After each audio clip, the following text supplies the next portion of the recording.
Je cite: de ce que j'ai vu durant tout le match, on a été très supérieur. C'est clair que pour moi, c'est un résultat tellement bizarre. Ce sont les mots de Luis Enrique suite à l'élimination du Paris Saint-Germain de la Coupe de France en 16e de finale par le Paris FC. Un résultat qui est évidemment sensationnel au sens littéral du terme. Il crée la sensation puisque c'est une grande surprise et c'était pas du tout attendu par les observateurs. Donc avant toute chose, bravo au Paris FC. Une petite victoire 1-0, mais un très grand exploit. Voici les compos qui étaient alignés.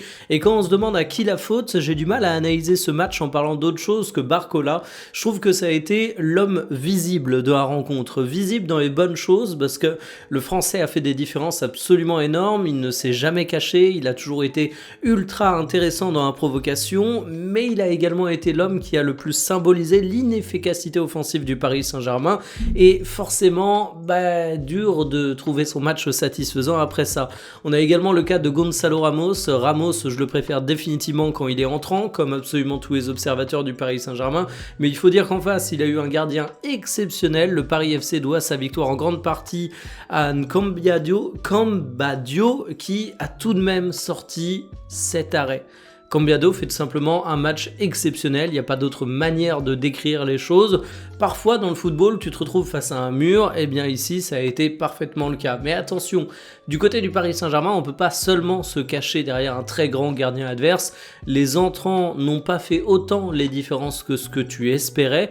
D'ailleurs c'est marrant, c'est le retour de la malédiction parisienne, puisque c'est Ikoné qui marque, Ikoné formé au Paris Saint-Germain, et on sait que le PSG a souvent eu du mal quand ils affrontaient leurs anciens joueurs, et il y a un homme que j'ai envie de mettre en avant parce que j'en ai pas trop parlé depuis le début de saison, mais je trouve que c'est compliqué pour lui en ce moment, c'est Fabien Ruiz.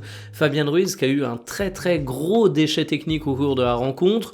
D'ailleurs, quand on revoit le but, difficile de pas penser à Fabien Ruiz de manière indirecte, et finalement le milieu de terrain espagnol du Paris Saint-Germain est dans une phase compliquée.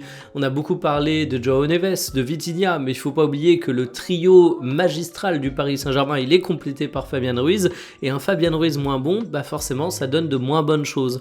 Alors le match a été énormément dominé par le Paris Saint-Germain, c'est pour ça que Luis Enrique a eu ses mots durs. 70% de possession, plus de 6 fois plus de tirs, de très grosses occasions, mais lors du trophée des champions, j'avais été un petit peu dégoûté pour Marseille et j'avais dit dominer n'est pas gagner. Et bien ici c'est exactement la même chose, c'est pas Marseille, c'est le PSG cette fois, et la formule reste la même, ils ont de quoi être dégoûtés, mais dominer n'est pas gagner, donc félicitations au Paris FC.